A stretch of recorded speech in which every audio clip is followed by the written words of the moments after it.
Rise and shine, Joshy Boo! Jesus Christ, Scott, what the hell are you doing? Get out! I'm sorry, buddy, old pal, but there's no way I'm letting you say any more hurtful things about the greatest show in the universe. Scott, you really don't need to do this, okay?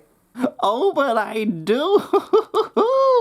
No! Now it's Scotty's time to reveal the incredible show.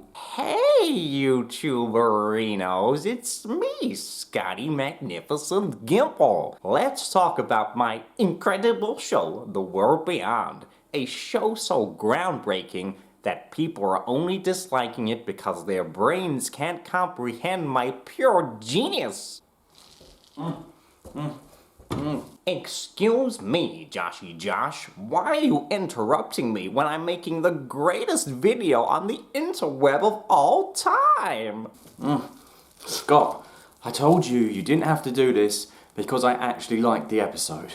Oh, well, why didn't you say so, buddy? Well, I was trying to tell you before you put tape over my mouth. Come, sit down and make the video. I've got other stuff to do anyway. Silly boy, I should have just said that from the start.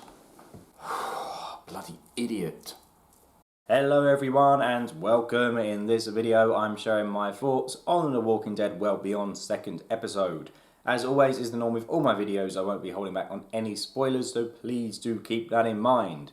Anyway, without further ado, let's begin. Now I know some of you thought that I was being a bit harsh with my take on The World Beyond's opening episode last week. However, I still stand by the fact that for a premiere of any show, it just wasn't good enough. It was tedious in my opinion, and it didn't do enough to give you a reason to keep watching the show. However, thankfully, I think this second episode is a lot better. But judging on the comments I got on my YouTube status saying that, it appears you all disagree with me again. So it looks like, once again, we're not going to agree, but I will try to explain to you why I enjoyed this episode more than the first. Despite me enjoying it more, I do still have some pretty major issues with it, but we'll talk about them later. Let's first start by discussing something positive. My coronavirus results.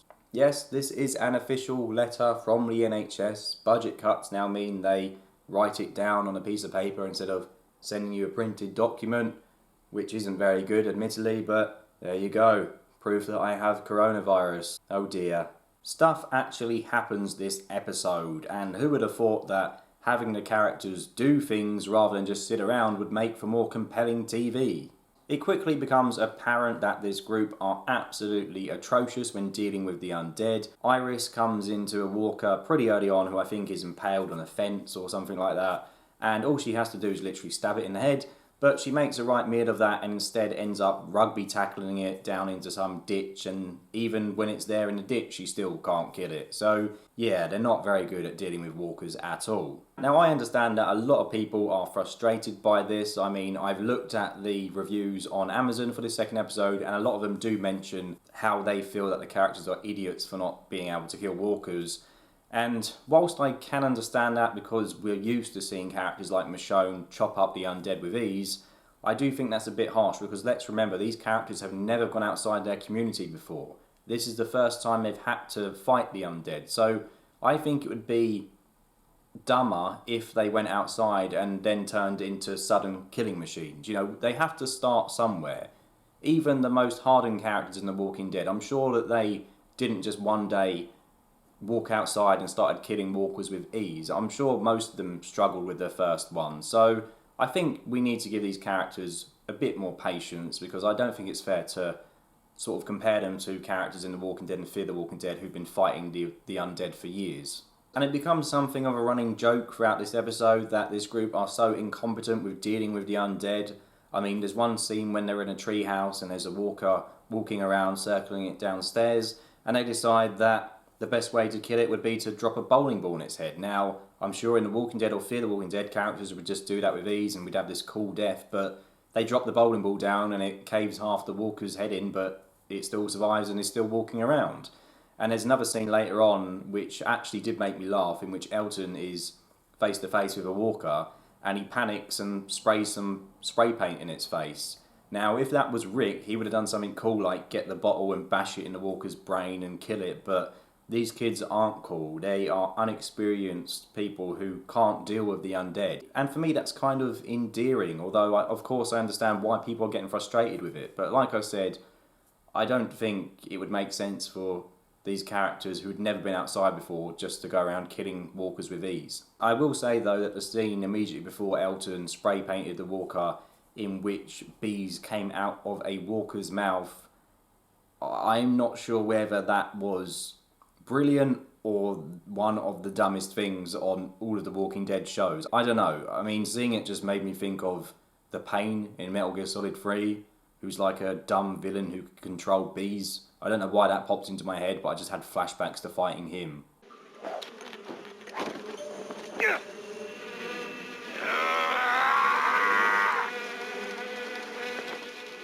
Let's get started.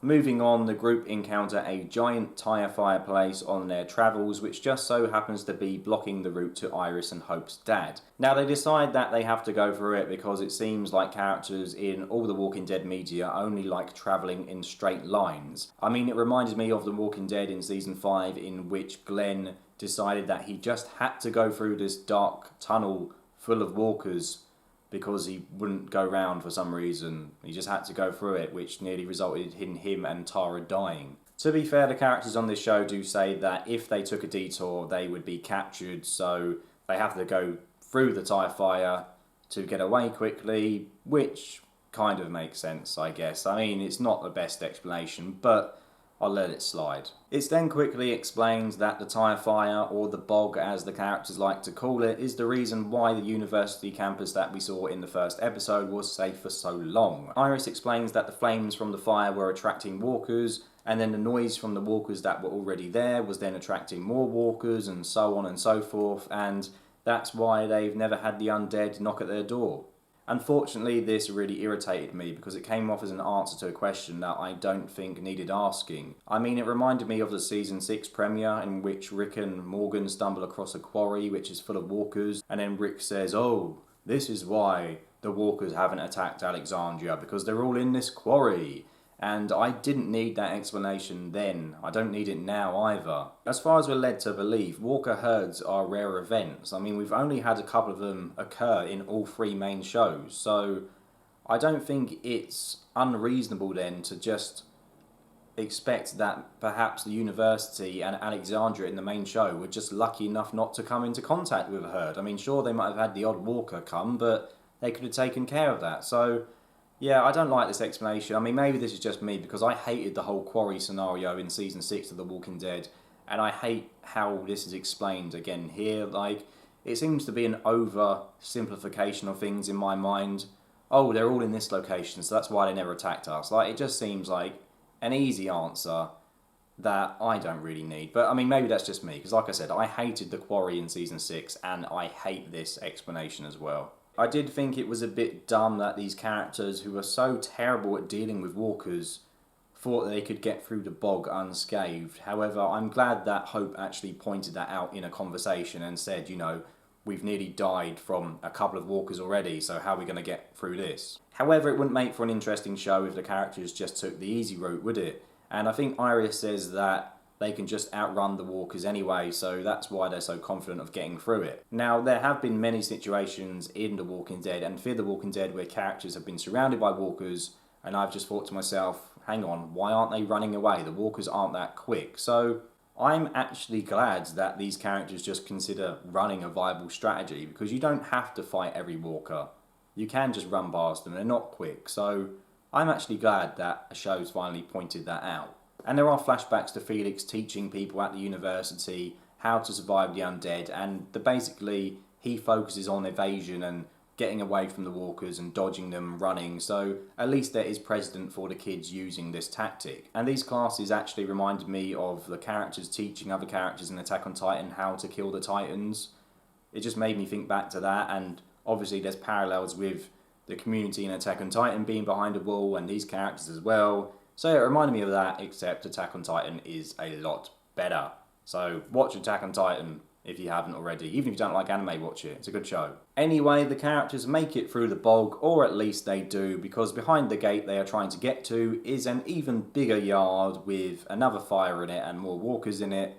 And I actually liked that twist. I thought they were just going to get through it and carry on, and I liked that they only really got to the halfway point and they thought they'd actually achieved victory. I will say though that despite me warming up to Hope as a character, her decision at the end of the episode to sneak away when everyone was asleep to try and sound the alarm system in the bog, which the characters were talking about earlier, they were saying they could use that as a distraction and they could escape.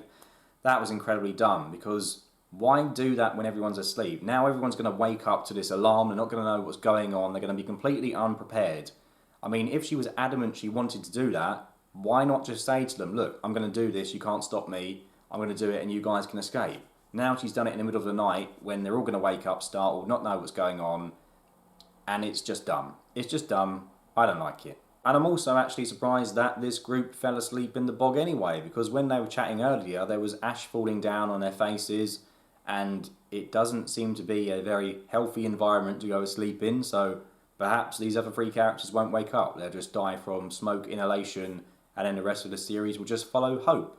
Now that's a twist that Rian Johnson would be proud of. Aside from the four main characters, Felix and Huck also got a bit of time in the spotlight. Now, I'm a bit confused about who these two actually are, because I was convinced they were part of the CRM, because in the last episode they had CRM logos on their uniform, yet in this episode they're both saying they don't trust the CRM and they won't tell them where they are. So are they part of the CRM or not? Because I thought the whole deal was that Iris's dad and Iris and Hope's father was taken away by the CRM, and these two were left in some kind of trade deal to appease the people of the university for taking one of their people. But the way they were talking to each other made it seem like they weren't part of the CRM. So I'm confused. Maybe I missed something. If you can tell me in the comments what's going on, because I don't really know. We get to see a bit of Felix's backstory, and it's pretty tragic, really. I mean, he comes home one day and his dad was going through his emails and he found that he was sending emails to a guy or something, and yeah, he disowns him basically because he's gay. Now, as a dad myself, I mean, my daughter's only 3 years old, but when she grows up, I don't really give a shit about her sexuality as long as she's happy. So I couldn't imagine a parent disowning their child because of they're homosexual. To me, that's just... How can you stop loving a kid because of that? I don't get it personally, but it does happen, you know, and it happens more so, I think, in countries where people are sort of strictly religious and they have these conservative views, and obviously America is a lot more religious than where I live, the UK, so it does happen, unfortunately, but, you know, from my point of view, it's still pretty sad. I know it shouldn't be, but I do think it is kind of risky for the World Beyond to present Felix's backstory in this way, because, you know, there are a lot of people out there who still don't really like gay people, and there's going to be a lot of people who watch this scene and go, oh, it's just in here because it's an agenda or some shit like that, and yeah, there's going to be people pissed off of it, and I think it was kind of a risk in putting it in here, because, I mean, look at the Disney Star Wars films. They had like a 2-second gay kiss, and that got removed in some countries because they considered it too risky. So to try and portray a homosexual character in a sympathetic light, that is going to piss off a lot of people, because there's still a lot of people out there who have these views, you know, homophobic views. So I do think that's quite risky in The Walking Dead in putting this in their show. Because, I mean, I've looked at some of the Amazon reviews from the first episode, and whilst there are some reviews which have genuine criticism, like my review last week, there are some reviews from people who just clearly don't like the show because the two lead characters are women and one of them's black. So you've already got some viewers who are pissed off that the show has women in it, and I've seen them quoting saying SJWs and it makes all men look bad and, you know, female empowerment and all this. But I mean, personally, as a guy, I don't actually see any of that. I just see it as a show with two women as the main characters. I don't know why people think that if a show has women in it, it has to somehow mean that all men are horrible and it's anti-men, because this show hasn't shown anything like that, in my opinion anyway. I don't think it's gone out of its way to say men are bad. I mean, if it did, I would pick up on that and I'd mention that. So that's a bit bizarre to me anyway. But the point I'm trying to make is that if there are already people who are pissed off with the fact that this show has women in it and a black woman in it, then having a gay character in the next episode is probably going to piss them off even more. And that makes me kind of happy, because I just think get over it. Like, I've never really understood when people see a gay character on a TV show or a black character or women as a lead, they're just saying, oh, it's an agenda, it's pushing this, blah, blah, blah. It's not. Like, there are a lot of gay people in the world, there are a lot of black people in the world, a lot of women. Like, who gives a fuck? I don't care. It's like in the Star Wars trilogy, a lot of people say that Rey is pushing an agenda, they only had a female character because blah, blah, blah, which I don't think is true. I mean, I dislike Rey because I think she's a shit character, not because she's a woman. And I think that's fine. I think if you dislike the characters in Fear because you find them boring, if you dislike Felix because you think he's a boring character, you don't really care about him, fine. But I think it's a bit stupid just to discount a character because they're gay or because they're black. But there you go, that's just me. So yeah, I mean, I felt sympathy for Felix because, like I said, as a parent myself, I would never do that to my child. I will admit, part of me did think it was quite a cheap tactic to try and get viewers to like him. But then again, like I said, I do think it's kind of brave. And I know people hate that word brave when you're talking about, you know, homosexuals or whatever. But I think it was, because we still live in a world where people will undoubtedly get pissed off because there's a gay character in it. So there you go. Hate me all you want. I don't really care. I liked his backstory. It made me feel something. So there you go. If you don't like it, fine. But yeah. If I have one criticism of Felix, though, it's his usage of the phrase, the night the sky fell, because that just seems like such a childish phrase to use. I can kind of understand Hope using it a bit more because she's younger, or Iris, using it a bit more because she's a bit younger and is naive, but I don't understand why all the characters are referring to the start of the apocalypse as the night the sky fell. It just seems like such a dumb phrase to use, unless they're referring to a different night when planes all stopped working for some reason and fell from the sky. I don't know, but it just seems like a kind of a Scott Gimple phrase. It's like in The Walking Dead when Jadis told Rick he had to climb the up, up, up. And I just sat there thinking, what the fuck? The up, up, up? Like, what, Jadis? Just go back to school. This is awful. The up, up, up. And I know I'm being really pedantic, but characters saying, oh yeah, the night the sky fell, and trying to get me to take that seriously. I can't. It's such a dumb phrase. Please stop using it. So I know I've moaned a lot about this episode, but I thought it was okay overall. It was better than the first one, in my opinion, just because things actually happened. Now, I know a lot of people seem to prefer the first, but yeah, I found that really tedious. I liked seeing the characters on the road, even if the things they did and some of the stuff that happened was a bit frustrating. But it was okay. You know, it wasn't anything phenomenal. I don't think it was amazing, but it was a big improvement on last week, in my opinion. I mean, I'm still not sure on the two guy characters, the two young men. Elton just is like a mini Eugene, like this really geeky guy who can come off as quite annoying sometimes.